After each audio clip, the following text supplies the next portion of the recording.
Why do you think fat is called fat? You need to understand this. The fat you eat is already in the storage form of fat, hence the name fat. Therefore transferred from your fork to your belly at 96% efficiency. Really efficient, right?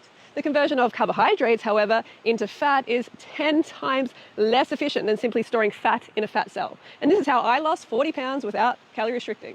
So as your diet gets fattier, you get fattier. You get glucose depleted and you binge more. This leads to more overall calories and weight gain. High-fat diets lead to a greater consumption of overall calories because 1 gram of fat contains 9 calories and 1 gram of carbohydrates contains only 4 calories. So you get to eat double the amount of carbohydrate-rich foods for the same amount of calories. Pretty cool, right? Take this comparison of a tablespoon of nut butter versus a banana. You can see the volume. As the percentage of fat goes up in the diet, so does the amount of calories, so does the weight gain. This is confirmed across entire populations. Just consider this for a moment.